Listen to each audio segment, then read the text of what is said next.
皆さんこんにちは。ラウンドナップコンサルティングの中山です。それでは本日も会社と経営者を強くする実践ウェブ活用ポッドキャストを始めていきたいと思いますので、ぜひとも最後までお聞きいただければと思います。ね、暑いですね。もうバテバテですね。辛いですね。割と道端を歩いている高齢者の方なんかを見ていると心配になってしまうぐらいの暑さですけれども、皆様、いかがお過ごしでしょうかというところですね。お盆早めの方もいらっしゃれば遅めの方もいらっしゃるかなと思いますけども、あんまり無理をするような天気ではないのかもしれません。なかなか難しいですね。はい。じゃあ早速ね、今日入っていきたいと思うんですけど、今回はですね、質問としていただくこともありますし、こちらからこうですよねっていうお話をすることも多いんですけど、どうやったらウェブサイトですね、ウェブサイトというものから成果を上げることができるのか、それは今成果を上げたいということというよりは、どうやったらこれをもっとより成果を上げることができるかなとか、でそれから、前に作ってもらったものっていうのがうまく機能していないから、それに対して、どういうことをしていけばいいのか、作り直さなきゃいけないのか、あるいは改善活動っていうものをどういうふうに行っていくのが、いいのかなといったような、よりですね成果を上げるために、何をしていけば、どういうふうにしていけば、どう考えていけばっていうところをおそらく共通の気になるポイントではないかなというふうに思っております。で、今回はそれに対して、個別にですね、これをやった方がいい、あれをやった方がいいっていうのは、これは本当にケースバイケースになってきますので、あえてここで、なんでしょうね、言ったところで、なんでしょう、会う人もいれば会わない人もいるっていうことになってしまうので、あんまりそれはちょっと、なんでしょうね、面白くないというか、なので、どういう考え方、要素が大事なのかなっていう、ベースのところですね、っていうのを今回できればなというふうに思っております。はい。で、すみません、ちょっと喉を痛めているので、声がなんか変な感じだったら申し訳ないです。はい。ね、咳払いしたいんですけどね、思いっきり音割れちゃうんで、途中でミュートを入れるかもしれません。はい。じゃあ早速ちょっと今回も出していきましょう。はい。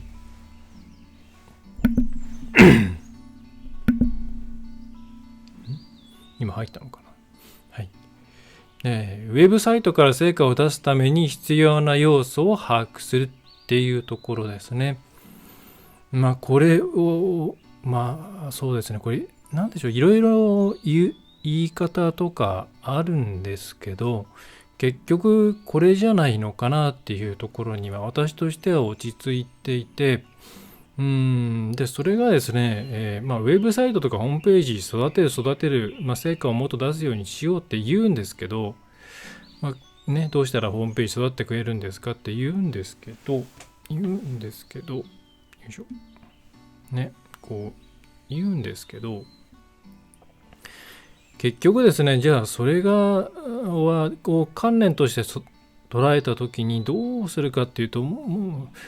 う人と変わんないんじゃないかなっていうふうに思うんですね。人とウェブサイトっていうものがわざわざこれを分けて考える必要がないで、よくね古典的な言い方としてホームページっていうのは、何でしょうね、ネット上の営業マンだとか、今だったら営業スタッフって言った方がいいのかな、っていうふうに言われますけど、それがですね、育てるとか、もっと成果を出すためにブラッシュアップするとか、改善していくっていうことになると、割とその人っていうですね、ソフトな部分っていうものが、をそのまま考えるのではなくて、何かウェブだと特別な何かですね手法みたいなものがあって、それをどんどんですねやっていけばいいんじゃないかみたいな、育てるっていうよりはたくさん数打てば当たるのかなみたいなですね、考え方に陥りがちなんですけど、ウェブ上のスタッフっていうんだったらですね、その育て方だって人間と同じだと考えるのが自然ですよね。はい。実際これってですね、多分2000年代から2010年代の前半ぐらいまでの、で、まだまだですね、いわゆる SEO とか特にそうなんですけど、穴があったんですよね。この辺にぶっつければ、これがイメージですよ。なんかこの辺に当てるとですね、順位がバーンって上がるとか、露出が上がるとか、そういうのがまだあったんですよね。そういうテクニックですね。はい。ごめんなさい。ちょっと。2000年代ぐらいですかね。はい。まだ結構いわゆるその、銀の弾丸、この子で銀の弾丸っていうのどうなんだろうな。弾。あれ合ってる。ガン。最近ほんとあれガンってどう書くんだっけ。はい。いや。そういうものがですね、あったんですよね。何って言わないですけど、例えば分かりやすく言えばバックリング大量につけるとかですね、中古ドミに使うとかいろいろあったわけなんですけど、今こういうのって全然ないんですね。裏技みたいなものも、なんで裏技って言い方あれなんですけど、こういうやり方をすると、Google に言わせれば、順位操作目的の順位操作を目的とした施策っていうことになって、NG だし、実際そういうものの効果っていうものも、かなりね、なくなっているんですが、この辺の記憶があるとですね、なんかこうホームページ改善っていうと、なんかそういう改善策のリストみたいなのがバババってあってですね、でそれをどんどんやっていけばなんかうまくいくんじゃないのみたいな感じに、考えがちかなというふうに思ってます。でもそういったものっていうのはどんどん塞がれていってますし、ネット上で今でもその裏技的なものっていうのをなんか有料で公開しているような人もいますけど、開けてみれば確かに効果はあるんだろうけど一時的だろうなっていうものであったり、これをやったからといって将来的に資産にならないなというようなものだったりして、何でしょうね、企業がやるものとしてはちょっといまいちかな、リスクもあるしなみたいな感じのが多いですね。はい。で、私としてはそういうとこも含めてやっぱり人として育ててあげた方がいいんじゃないかなっていうふうに思っていますと。で、じゃあ人として育てるっていうことは一体どういうことなのかっていうのが、次頭に浮かんでくると思うんですね。で、人のこととして考えるんですから、じゃあもうそれ人の育て方を参考に人が成果を上げるために必要なものっていうところで、そこを参考にしちゃえばいいんじゃないのっていうふうに思うわけですね。はい。で、ちょっとネット上でですね、いわゆる成功するためには一体どんな要素が必要なのかっていうのをちょっと改めて調べてみてピックアップをしてみましたと。で、4つぐらいですかね。見えますかね。ちょっと大きいかな。はい。多分この1個目なんか知ってるよっていう方もね、いらっしゃると思うんですけど、一個一個ちょっと説明していきたいと思います。はい。で、1個目の成果、結果というふうに原文ではあるんですが、考え方×熱意、×能力、ってことですね。どなたが言っているかっていったら、ご存知のですね、京セラ稲森さんですね。がいて、これはかなり有名で、ネット上でもこのことを書いているブログとか、このことを引き合いに出している、企業さんのコンテンツとかもたくさんありまして、さすが全国に塾生がいらっしゃる、なと思いました。はい。あたかも自分が言ったかのように言ってる人もいて、ちょっとね、よろしくないなということもありましたけれども、考え方、熱意、能力ですね。どっちの方に行くのかなっていう、これ考え方、僕こういう本読みましたけど、考え方結構昔なんですよね。考え方はなんかやっぱりその誠実さとか真摯かとか、それからなんか負けない心みたいな、そういうところだったように記憶しています。だからその横島な考えではなくて、役に立とうとか成果を出そうとか、そういう思いを持っていないと、どんなに能力とか、熱意、モチベーションですねっていうものがあっても成功しないよっていうことですね。これ多分どちらかというと、熱意と能力があっても悪いことに使ってしまったらダメですよっていうことを言いたかったのかもしれないなって今更は思うんですけど、さておきですね、考え方、熱意、能力という3つの要因を挙げていると、この掛け算ですね。で、掛け算にする理由っていうのは別にですね、四則演算をするためではなく、例えばその成果っていうものは考え方かける熱意かける能力だから、じゃあ成果っていうものを熱意で割ると考え方かける能力になるとか、そういうことではなくて、これ要はですね、どれかの一つの項目が0であったりマイナスになったりすると、結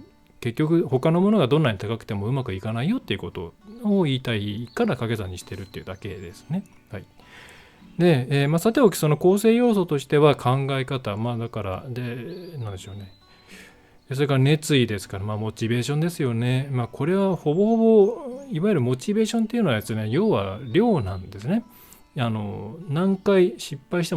も何回そこに成功するまで取り組んでいけるかっていうことなので、実質これ、量に近いですね。概念としては。汚い。ごめんなさい。ちょっと iPad が遠いんです。肘をつかないと書けない。よいしょ。よいしょ。これニアリーイコールで量だと思います。概念としてはクオンティティの方だと思います。はい。で、かける能力で、やっぱり能力が高い方が能力低い人よりも、高い成果を上げられますよっていうことですね。はい。で、じゃあ2つ目いってみましょう。はい。で、2つ目はですね、ちょっと、無名って言ったら失礼なんですけど、稲森さんのような方ではないので、ちょっと名前を伏せますけど、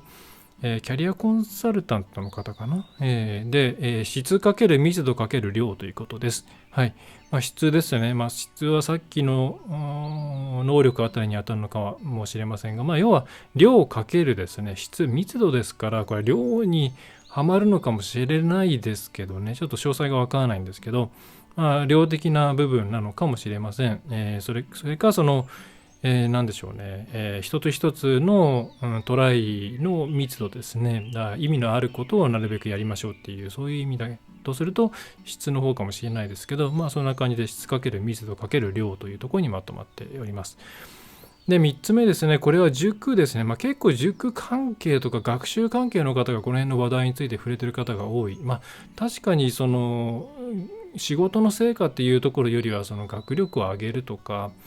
そういうところの方が分かりやすいのかなというふうに思うんで、なるほどなと思ったんですけど、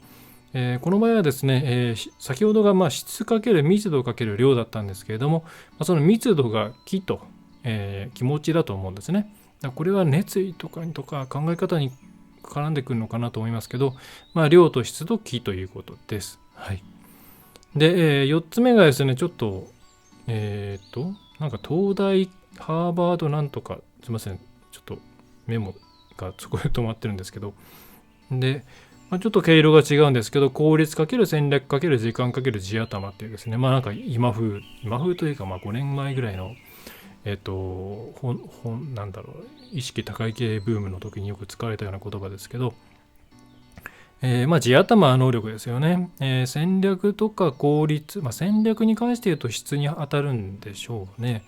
で、効率かける時間っていうのは量でしょうねという、こんな感じですね。はい。で、これ以外にも知ってるよっていう方いらっしゃると思うし、自分なりにこういうふうに考えてるよっていうのをお持ちの方もいらっしゃると思うんですけど、要はですね、ここから見ていただくと、ですね、何らかの係数があってですね、はい。それは能力かもしれない、考え方かもしれない、方向性かもしれない、密度かもしれない、気かもしれない、地頭かもしれない。で、係数があって、で、かける、結局質と量なんですよね。はい。が成果っていうふうに言ってますと。はい。なんか納得のいくものだなというふうに思うわけですが、で、結局人に関して言うと、ほぼほぼですね、この係数、何らかの係数かける質かける量っていうものが最終的な成果に結びつくから、それぞれをちゃんと上げていこうねっていうような、言い方になってます。これはその通りじゃないかなと思うんです。結局そういうしかないかなと思いますね。どれかしらが0になれば0になりますし、マイナスもね、ありますよね。量がマイナスになるということはないんですけど、反対方向のことをすれば成果というよりは、なんでしょうね。なんだろう、こういう時はダメージ、企業にとって損失になってしまうわけなんで、能力かマイナスってことはねないですけど、基本的にゼロ地点で考えてると思うんで、ここを前提とするとですね、結局ホームページも同じだって私は思ってます。はい。でホームページを改善するっていう作業ってもともと人がやりますんで自然とそうなるんですけど、結局じゃあホームページから成果を上げるために何するかって言ったらですね、それをやる人のスキルと量と質なんですね。でこれから逃げようとすると大体失敗するんですよ。はい。でしくじる例って大体このですね、もう現実的にあるこのもう本当はやっぱりショートカットしたいじゃないですか。誰しもそうで、なんかこう努力っていうかですね、他の人が頑張って他の会社が頑張ってやってることをなんかこういうふうにやったらいやすぐできますけどみたいな、そういうものを探したくなるのは人情ですし、また結局積み重ねていかなきゃいけないのか、あの会社ずっとやってるのは随分距離離れてるな、それに対してこういうより速い速度で頑張っていくしかないのかっていうのはやっぱりそうじゃない何かがあってほしいと思いますよね。でそうすると大体ですね、なんかこう一足飛び、例えばすごいツールとかですね、それからすごい考え方ですね。これはサロン系でありがちですけども、はい、とかですね。あとはみんながやっていることを、否定するとか、そんなの意味ない、逆張りしたりしてですね、逆張りかなそういうことをしてここから逃げようとしちゃうわけですが、私が今までいろいろ見てきた中で成功している、軌道に乗っている企業さんのことを考えますと、逃げてないです。はい。大体ですね、正直中小企業の方ってスキルあんまりないですね。低めです。スキルがある人がいるケースなんて本当稀で、それは何でしょうね、そうだよなダメだよなって思われるんじゃなくて、みんなそこがスタート地点だと思ってください。はい。これないのが当たり前です。はい。伸ばしていけばいいんで。で、あとはこのモチベーションと量、これできるかどうかなんですよ。ほっといてもですね、自分でいろんなことを試したり、ダメなことやったりもするケースもありますけど、質問たくさんしてきたりとか、何かをやる時でもこう言われたからやりましたっていうんじゃなくて、こういう情報があってうちもハマりそうだからこれやってみようと思うんですけどとか、やっちゃったんですけどとか、そんな感じのことを、繰り返して、とにかくこうモチベーションを持ってですね、量を繰り返しやっているケース、こちらからこういうことやったらいいんじゃないですかとか、これとか、導入っていうかな、こういう要素を入れてみるといいかもしれませんよって言ったら、もう次の日とかに作業を始めていたり、チャットとかしていた後にですね、とりあえずちょっとこんな感じで1ページ作ってみましたってやってみたいですね。それを最初は正直ですね、そんなに文章も微妙だったりとかですね、レイアウト崩れていたりとか、写真もですね、ちょっとぼやっとしていたり、これじゃ伝わらないなっていうものだったりとか、例えばコンテンツであればそういうことはあったりするんですけど、もうそれを1年とか続けてるとですね、もうほっといても勝手にページ増えてるんですよね。はい。で、そういうとこってもう、ある程度その地域証券のプラスそのメインのキーワード、そこそこ大きいキーワードで、ずっと1位だったりとか、それから1位じゃないけれども、これぐらいでお客さんセーブしとかないとまずいなっていうような状態になっていたりとかするんですね。で、逆にそれがないケースっていうのは、これは別にお客さんの悪口を言うわけじゃないんですけれども、やっぱりこっちから計画出しました、それに対して検討しますが1ヶ月続いたりとかですね、忙しいから今できませんがずっと続いたりとかですね、それから、やってみようと思うんですけども分からないのでひな形とにかくくださいとかですね、はい、分からないのはいいですけれども、そこに対して自分から頑張ってみようとか、もっともっといろんなことやってみようっていうのが感じないケースってやっぱりどうしてもですね、うまくいかないなっていうふうに思ってます。こちら側のこれはですね、多分昔だったらこうやってうちがオンラインが中心なこともあるので、そこはこっちの責任というか、課題でもあるんですけど、昔って多分もっと高いお金を払ってですね、企業さんに行ってそこで結構もう合宿したりとか、そこでいろんなことをしたりとか勉強会したりとかがっつりとやって、いたと思うんですよ、こういうコンサル系のこととかっていうのは。そうすると払ってるものもあるし、目の前に教えてくれる人いるし、もうやらざるを得ないし、それに感化されてみんなでやるようになっていったりするわけじゃないですか。それがなかなかこのオンラインだとですね、その辺の圧っていうものがなかなかないし、結構最近思うのは割とブロックレベルっていうか、前はですね、前って言ってもいつだ5年とかもっと前かな、うちが2012年に創業してますから、10年ぐらい前とかだと、やっぱ企業単位でっていうケースが多かったんですけど、結構部門単位で来られたりするケースも増えていて、そうするとなかなか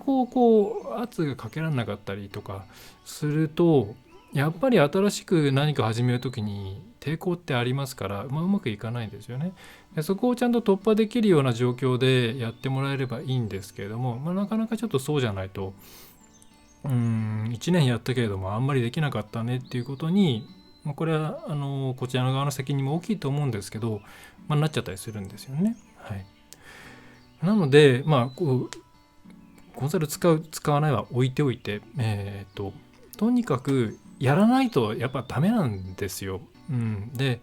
やらなきゃダメで、もちろんそこはやるにしても定型的な作業、毎日ちょっとした更新をしましたとかそういうことではなくて、意味のありそうなものを自分で探してきて検証して、次に生かすみたいな、そういういわゆるちゃんとした熱意のある作業っていうものを繰り返しやっていくことが、大事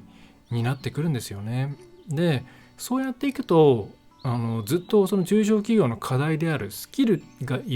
を持った人材がいないっていうところがだんだん解消されていくんですよね。はい、だって経験積めば積むほどスキルって上がりますよね。だから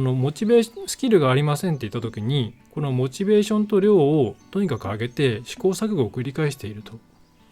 とスキルが上がっていくんですよ。そういう意味で言うとここを頑張ることってここも上げることになるんで、2乗ぐらいの効果があるんですよね。なのでとにかくここをちゃんとやりましょうと、思います。でこのスキルはですね、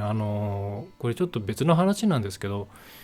これ小中学校なんですかね。スキル結構今回調べててあったんですけど、努力は足し算、協力は掛け算っていうのがあってですね、賛否両論ありつつ、3が8、比が2ぐらいなんですけど、これは僕は努力は足し算だと思わないんですよ。で努力って掛け算だと思うんですね。それ多分自分がスキルアップしていく過程っていうのを思い出していただきたいんですけど、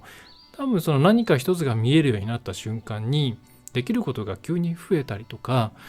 それから視野がいきなり広がったりとか、していったと思うんですね。でそうすると今までそれから同じように今までやってきたことの質も上がっていくので、例えば 10% レベルが上がりました、 1.1 になりましたって言ったら、その次にやる作業って 1.1 の成果じゃなくてだいたい 1.1×1.1 なんですよね。10% 上げる努力をし続けると、複利になっていくわけですよね、単利じゃなくて。なので、この努力は足し算は僕は努力は掛け算だと思うし、協力は掛け算っていうのもこれはスキルに関係ないですけど、ちょっと逆にプレッシャーじゃないですか。だって一人が1を切ったらですね、全部マイナスになるんですよ。マイナスっていうか足を引っ張ることになるんですよ。1より下がらないわけじゃないじゃないですか。自分が 0.8 になったらとか 0.7 になったらとか、自分は 0.1 だとか思ったら参加しないですよね。でも実際そんなことはないですよね。よほどのことがあっても 0.1 じゃないんじゃないかなと思いますけど、これって多分良かれと思って、多分文脈わかんないんですけど、協力しろよみんなっていうことを言いたいがための言葉だったんじゃないかと思うんですけど、この言葉だけがですね一人歩きしていくと、多分今のですね年の、いわゆる子供というか小中学生とかって自分がこの中でとにかく、1を切ってしまわないようにしないとっていう気持ちで押しつぶされちゃうんじゃないかなと思うんで、そうするとむしろ多分努力をしない方向に行くし、あとですね、ツイッターとかで、違う、メルマガで書いたですかね、ないや、ここが iPad に入ってる。違う。ごめんなさい、しか言ってない。本ですよ。読んだ方もいらっしゃるんじゃないかと思うんですけど、先生どうかみんなの前で褒めないでください。いい子症候群の若者たちですね。はい。これ、表紙出るかな？表紙だけは出ないか。これをですね、見ると、むしろ 1.1、1.2 にすらなりたくない。1.0 でいたい。みんなで 1.0 でいたい。っていうのが、これ今の割と若いって言ってもですね、20歳とか、そういう人も含めての感情なので、協力掛け算って言ってもですね、多分、今も通じないだろうな。と思いながらも結構今小学生とか、校長先生の言葉みたいなですね、ものにこれが書いてあったりしてあるんで、これ怖いな。だからこれ企業でもあんまりこれ言わない方がいいなって思います。特に若い方が多い職場でこれ言うと、が母の人が多ければね、それでいいですけど、昔のノリだとこれ体育会系というか、合うと思うんですけど、多分今の方にこれ言ったところで協力しようっていう感じにはならなくて、とにかく足を引っ張らないようにして、そして、目立つようなこともやめようっていう風な縮こまり方になっちゃうんじゃないかなと思うんで、あんまり言わない方がいいんじゃないかなと。だからこれあくまでこの掛け算系の話ってその人の中で完結させた方がいいと思ってます。あんまり他の人と絡ませない方がいいと思いますね。はい。ちょっと今余談ですけど、はい。余談が長くなる。27分。ということで、話に戻します。ウェブサイトから成果を出すために必要な要素は何かっていうと、もう人と同じです。はい。なんでかというと、人が改善するからですけど、要はスキル、そのものの能力ですね。かけるモチベーションかける量ですと。はい。ウェブサイトさんの立場になって考えれば、売れるようなコンテンツとかですね、良い、ナビゲーションとかですね、お客さんのニーズに合ったような形のデザインとかになっていけばなっていくほど、その集客すればするほど当然成果は上がっていきますし、スキルってあたりは想定コンバージョンレートみたいなものだとは思いますけど、それを上げていけばいくほど、さらにそこに努力をですね、モチベーションのあるトライを、集客をしていけばより成果が出ていくわけですね。はい。結局ここなんじゃないかなと思うんで、ここから逃げないというところを皆さんにはぜひ押さえていただければと思います。逃げないでひたすらやっていくと1年ぐらい経つと全然変わってくるんで、コツコツやっていきましょう。はい、本当にそう思います。忙しいとかですね、会社的に時間がかかるんですっていうのは、そうじゃない企業に対してそれで結構ディスアドバンテージになっているっていうふうに考えていただいた方がいいと思います。はい。で、さっきの3要素のうち、スキルが低い場合ですね、これに関して言えばとにかくトライすれば上がりますと。ね、でモチベ低い、これは上げてくださいっていうのが正直あります。で、上げるのはですね、割と上司、上の方の人の役割だと思っているので、上の人の方がですね、ちゃんとやった方がいいです。インセンティブつけるとかですね、社内でのですね、これもちょっとさっきの本の話になってくると難しいところではあるんですけど、いろいろつけてあげるとかですね。で、スキルとモチベはそういう意味では対処が結構可能なんですね。極論スキルはそういうお金をかけて社員取ってくるか、外部のサポーターつければいい話で、モチベもですね、何らかやモチベーション上げる手段っていうのはいろいろね、ありますよと。でも量が少ないってですね、どうしようもないんですよね。はい、増やすしかないんですよ。量が少ないから少なくても、大丈夫な方法をやりましょうっていうのはですね、まずうまくいかないですね。はい。本当に近い感じの同業他社が成功したことだけやるみたいな、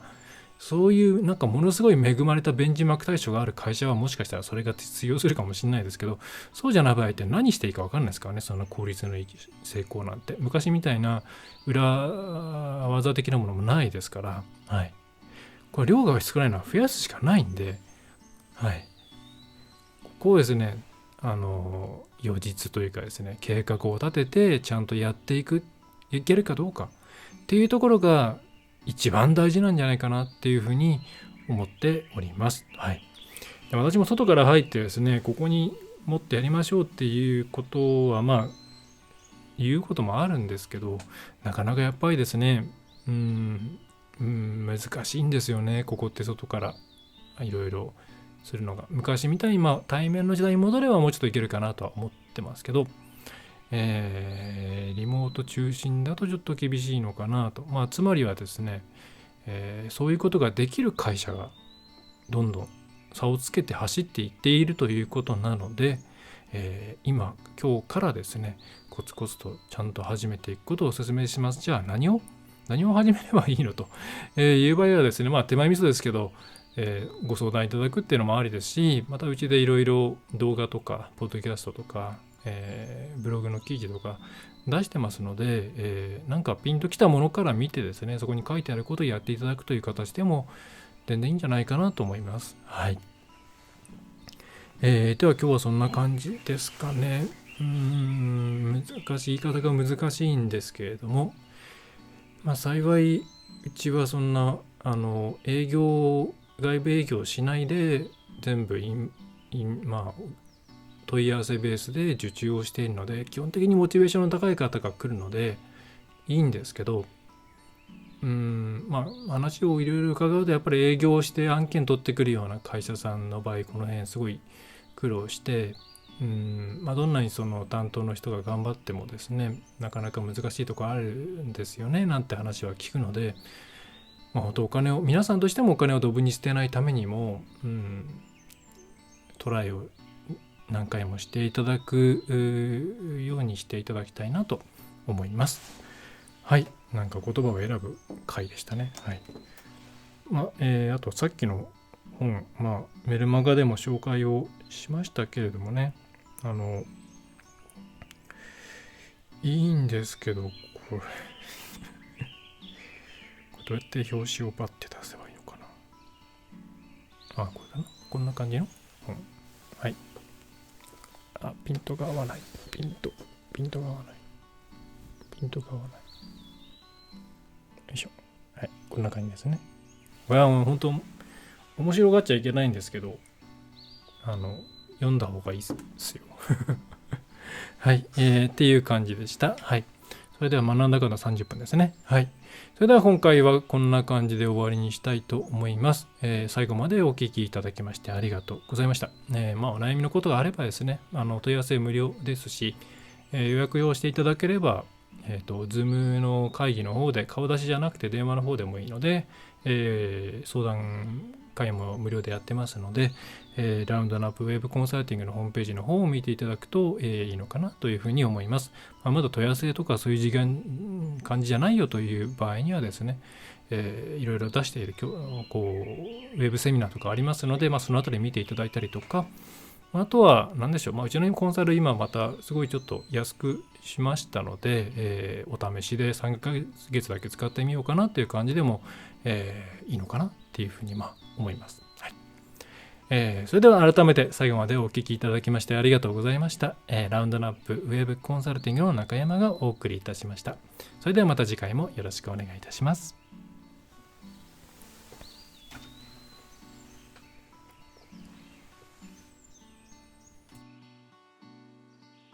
いかがでしたでしょうか。